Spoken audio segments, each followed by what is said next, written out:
16 বছর পর ফের দর্শকদের দরবারে আসছে অ্যাভাটার সিরিজের তৃতীয় ছবি।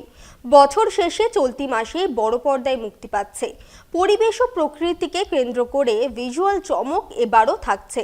কবে মুক্তি পাচ্ছে এই ছবি, চলুন দেখে নিন। আগামী 19 ডিসেম্বর ভারত সহ বিভিন্ন দেশে মুক্তি পাবে জেমস ক্যামেরনের পরিচালিত অবতার ফায়ার অ্যান্ড অ্যাশ সিনেমাটি।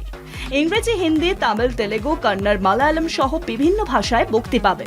প্রথম অবতার মুক্তির 16 বছর পর এই সিরিজের নতুন সিনেমা দর্শকদের মুগ্ধতা ফের প্রেক্ষাগৃহে আসছে।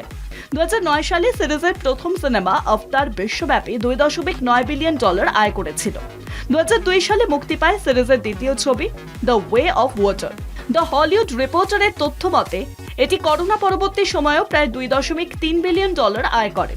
চলতি সপ্তাহে নতুন ছবির প্রিমিয়ার শো হয়েছে হলিউড ও প্যারিসে। ছবি নিয়ে 71 বছর বয়সী কানাডিয়ান পরিচালক তিনি জানিয়েছেন, ছবিতে মূলত শরণার্থী বা বাস্তুচ্যুত অভিবাসীদের পারিবারিক অবস্থাকে দেখানোর চেষ্টা করেছি। মানুষ এটি দেখে সহজেই বাস্তবতার সংযোগ স্থাপন করতে পারবে।